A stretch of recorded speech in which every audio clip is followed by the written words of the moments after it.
श्री कृष्ण विष्णु गोविंद हरे मुरारे, हे नाथ नारायण वासुदेव।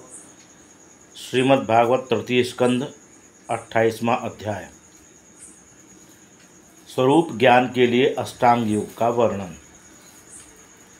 कपिल जी बोले, हे माता, अब मैं तुमसे योग का वर्णन करता हूँ, जिसके द्वारा मन निश्चल होकर मुक्ति मार्ग में अग्रसर होता है। पातंजल योग सूत्र का वचन है, यम नियमासन प्राणायाम प्रत्याहार धारणा ध्यान समाधयोष्टावंगानि। यम नियम आसन प्राणायाम प्रत्याहार धारणा ध्यान और समाधि ये योग के 8 अंग हैं। अहिंसा सत्यास्तेय ब्रह्मचर्या परिग्रहा यमा। अहिंसा, सत्य, अस्तेय चोरी ना करना, ब्रह्मचर्य और अपरिग्रह दान ना लेना, ये 5 यम हैं। शौच संतोष तपः स्वाध्याय स्वर परिधानानि नियमा। शौच पवित्रता, संतोष तप, स्वाध्याय और ईश्वर चिंतन, ये 5 नियम हैं। स्थिर सुखमासनम, जिससे स्थिरता एवं सुख हो उसे आसन कहते हैं। पूरक, कुंभक तथा रेचक द्वारा प्राणवायु को रोकना प्राणायाम है। मन द्वारा इंद्रियों को विषयों से हटाना प्रत्याहार कहलाता है। भगवान के स्थूल रूप में मन को स्थिर करना धारणा है। भगवान में चित्त की निरंतर एकाकार वृत्ति को ध्यान कहते हैं। ध्याता, ध्यान और ध्येय, यह त्रिपुटी जिसमें न रह जाए वही समाधि है। ध्यान में त्रिपुटी रहती है, परंतु समाधि में नहीं रहती। यही दोनों का अंतर है। इस प्रकार प्रत्याहार से इंद्रियों का आकर्षण कर मन में भगवान के स्थूल रूप की धारणा करें। जब उसमें मन स्थिर हो जाए तब हृदय में भगवान की सूक्ष्म मूर्ति का चिंतन करें। सबसे पहले भगवान के दोनों चरणों का ध्यान करें। संचिन्तयेत् भगवतश्चरणारविन्दं वज्रांकुशध्वज सरोरुहलांछनाढ्यम् उत्तुंगरक्तबिलसन्नख चक्रवाल ज्योत्स्नाभिराहत महत् धदयान्धकारम। फिर क्रमशः जानुओं का, उर्वों का, नितंब बिंब का, नाभि का, दोनों स्तनों का, वक्षस्थल का, कंठ का तथा विशाल बाहुओं का, जिनमें शंख, चक्र, गदा और पद्म है, ध्यान करें। इससे आगे कंठ की कौस्तुभ मणि का, फिर भगवान के मुख कमल का, उनकी प्रसन्न चितवन का और उनके हास्ययुक्त मुख का ध्यान करें। सुस्मितम भावयेन मुखम। इस प्रकार सब अंगों का ध्यान कर उसी छटा को निहारता रहे, अन्य किसी का चिंतन न करे। ऐसी अवस्था में जीव को परमानंद मिलता है और वह भगवान की दिव्य विभूतियों का अनुभव करता है। संसार के सुख दुखों से उसका संबंध ही नहीं रहता और वह संसार में जीवन मुक्त होकर विचरता है। इस अवस्था में संसार उसका कुछ भी अहित नहीं कर सकता। वह संसार को स्वप्न के समान देखता है और भगवान की कृपा से इस तुरतिक्रम प्रकृति को जीतकर अपने स्वरूप में स्थित हो जाता है। दुर्विभाव्याम पराभाव्य स्वरूपेणावतिष्ठते। 29वां अध्याय तृतीय स्कंद। भक्ति और भक्त के भेद तथा काल का महत्तत्व वर्णन। देवहूति ने कपिल जी से कहा, हे पुत्र, सांख्य सिद्धांत के अनुसार आपने प्रकृति, पुरुष तथा महदादि तत्वों के लक्षणों का वर्णन किया, जिनसे इनका परस्पर भेद ज्ञान बड़ी सरलता से हो जाता है। इन सब का प्रयोजन फल आपने भक्ति योग बताया। अब यह बताएं कि इस भक्ति योग के भेद कितने हैं। जीवों की दुखद योनियां कितनी हैं, जिन्हें देखकर मनुष्यों को वैराग्य होता है। जगत का संहार करने वाले काल का स्वरूप क्या है, जिसके भय से मनुष्य पुण्य कार्य में प्रवृत्त होते हैं।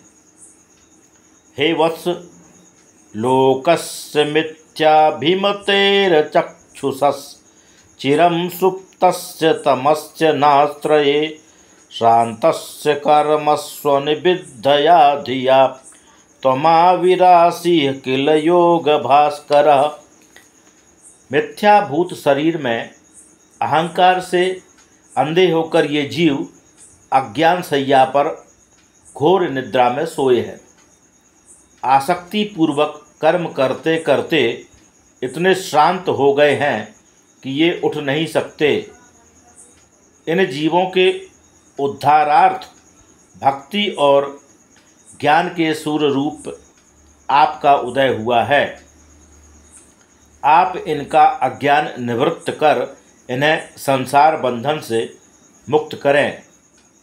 मैत्रेय जी ने कहा, हे बुजुर्ग, माता के ऐसे लोक कल्याणकारी स्नेहपूर्ण वचन सुनकर कपिल जी बड़े प्रसन्न हुए और उनका आदर कर मधुर वाणी से बोले, हे माता, भक्ति योगो बहुविधो मार्गैर्भामिनि भाव्यते स्वभाव गुण मार्गेण पुंसां भावो विविध्यते। मनुष्यों के स्वभाव और गुण के अनुसार भक्ति के भेद अनेक हो जाते हैं। मैं उन्हें संक्षेप में कहता हूँ। जो मनुष्य हिंसा, मत्सर, कपट को लेकर मेरा भजन करता है, वह तामस भक्त है और उसकी भक्ति तामसी है। जो यज्ञ, ऐश्वर्य और विषयों का संकल्प कर मेरा भजन करता है, वह राजस भक्त है और उसकी भक्ति राजसी है। मेरी प्रसन्नता और पाप निवृत्ति के लिए जो सब कर्मों को मुझे अर्पण करता है, वह सात्विक भक्त है और उसकी भक्ति सात्विकी है। इनमें उत्तरोत्तर श्रेष्ठता है। यह भक्ति 9 प्रकार की कही गई है। श्रवणम कीर्तनम विष्णु स्मरणम पादसेवनम अर्चनम वंदनम दास्यम सख्यमात्म निवेदनम। इनमें प्रत्येक के तामस, राजस और सात्विक भेद से 9 प्रकार हैं। इस प्रकार सगुण भक्ति के 81 भेद हो जाते हैं। मेरे गुणों के श्रवण मात्र से मुझ में धारा प्रवाह रूप से जो मन की गति है, वह भक्ति निर्गुण कहलाती है। भक्ति रस का आस्वादन करने वाले मेरे भक्त मुक्ति को भी नहीं चाहते। ऐसी भक्ति सत्संग, कथा श्रवण, यम नियम और सद्धर्म के अनुष्ठान से प्राप्त होती है। मैं सब प्राणियों में अंतर्यामी रूप से निवास करता हूँ। उस घट घटवासी मेरा अनादर कर जो मेरी प्रतिमा का पूजन करते हैं, उनसे मैं प्रसन्न नहीं होता और न उन्हें पूजन का फल ही प्राप्त होता है। वे जन्म मरण के चक्र में घूमते ही रहते हैं। इसलिए किसी प्राणी से द्वेष न कर सबका दान मान से पूजन करना चाहिए, क्योंकि भगवान सब प्राणियों में जीव रूप से स्थित है। ईश्वरो जीव कलया प्रविष्टो भगवानिति। जीवों में भी स्थावर जीवों में जंगम श्रेष्ठ हैं, उनमें भी चारों वर्णों में ब्राह्मण, और उनमें भी मेरे भक्त श्रेष्ठ हैं। उनके संग से सब जीवों में समदृष्टि प्राप्त करें, अन्यथा काल रूप से मैं द्वेष करने वालों को नरक में डालकर तीव्र यातना देता हूँ। हे माता, काल मेरा ही स्वरूप है।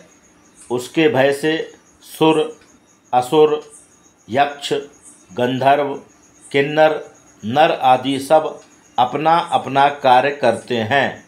मृत्यु भी उसी के भय से मेरी आज्ञा का पालन करती है। वह काल सबका अंत करने वाला अनादि और अनंत है। उसके बचने के लिए मेरी भक्ति करनी चाहिए, किंतु जीव उसमें आगे नहीं बढ़ पाते। भक्ति मार्ग में आगे न बढ़ने में एक दृष्टांत। शास्त्रों का कथन है कि जीव प्रभु का अंश है, किसी कारणवश उससे बिछुड़ गया है। उससे मिले बिना वह पूर्ण सुखी नहीं हो सकता। ऐसा विचार कर जीव स्वभावतः ईश्वर की ओर आकृष्ट रहता है, पर देखा जाता है कि प्रभु के मार्ग में कोई बिरला ही आगे बढ़ पाता है। शेष जहाँ के तहाँ पड़े पड़े तड़पते रहते हैं। यह देखकर एक जिज्ञासु ने किसी महात्मा से पूछा, महाराज, प्रत्येक जीव आगे बढ़ना चाहता है, उत्तम काम करने की इच्छा रखता है, उच्च होने को लालायित रहता है, इस कैद खाने से छूटना चाहता है, ज्ञान प्राप्ति की इच्छा करता है, स्वर्ग का आनंद भोगना चाहता है, ज्ञान एवं प्रभु से मिलने की लालसा रखता है, फिर भी प्रभु के मार्ग में आगे नहीं बढ़ पाता। इसका कारण क्या है? महात्मा ने कहा, एक बार स्टीमर में बैठकर मैं बम्बई से बहराम घाट जा रहा था। वहाँ मुझे एक अनुभव हुआ, उसे सुनो, उससे तुम्हारे प्रश्न का उत्तर हो जाएगा। स्टीमर खुलने की तैयारी हो गई थी, इंजन में स्टीम भर गया था, लंगर उठ गया था, सीटी बज चुकी थी, कल खड़ खड़ भड़ भड़ कर रही थी और कैप्टन सबसे कह रहा था कि जल्दी करो, स्टीमर छोड़ दो, किंतु अगर स्टीमर चलता नहीं था। यह देख कैप्टन गुस्सा होकर संचालकों से बोला, यह क्या है, तुम सब बड़े लापरवाह हो। यह सुनकर सभी अपने अपने काम के लिए दौड़ पड़े और कैप्टन भी पैर पटकने लगा, किंतु स्टीमर हिला तक नहीं। सब आश्चर्य से एक दूसरे का मुख देखने लगे। तब एक माझी ने आकर कहा, अरे किनारे पर बंधी स्टीमर की रस्सी तो खोलो, तब न वह चलेगा। यह सुनकर कैप्टन बोला, अरे बड़ी भारी भूल हुई, अभी तक रस्सी बंधी है, तब यह कैसे चलेगा। तत्पश्चात रस्सी काटी गई और स्टीमर तेजी से चल पड़ा। भाइयों, इतनी तैयारी और इतने बड़े स्टीमर को एक पतली रस्सी ने बांध रखा था। इसी प्रकार यदि तुम्हारा मन किसी भी सांसारिक पदार्थ में आसक्त हो गया तो कितनी ही उछल कूद क्यों न करो, प्रभु के मार्ग में आगे नहीं बढ़ सकोगे। हमें आगे बढ़ने से रोकने वाली रस्सी काम, क्रोध आदि, मान, प्रतिष्ठा एवं सांसारिक पदार्थों में आसक्ति है। ये अंतःकरण की पुकार को ईश्वर तक पहुँचने नहीं देते। इसी कारण हम आगे नहीं बढ़ पाते। यदि आगे बढ़ना हो तो इन्हें छोड़ने का उपाय करो, तभी आगे बढ़ सकोगे। वह उपाय मन का निग्रह है, जो भगवत स्वरूप के चिंतन से होता है। उसी का अभ्यास करना चाहिए। मन बड़ा ही चंचल है। इसके विषय में महात्माओं का कथन है, कबीर यह मन लालची समझे नाही गंवार, भजन करने को आलसी खाने को होशियार, मन के मारे बन गए बन तजी बसती माही, कहे कबीर क्या कीजिए यह मन ठहरे नाही, मन के हारे हार है मन के जीते जीत, मन ही मिलावे राम को मन ही करे फजीत, मन के बहुत रंग है छिन छिन बदले सोए, एक रंग में जोर है ऐसा बिरला कोय, यह तो गति है अटपटी झटपट लखे न कोय, जो मन की खटपट मिटे चटपट दर्शन होय। श्रीमद् भागवत के तृतीय स्कंद का 29वां अध्याय समाप्त। आगे की कथा कल।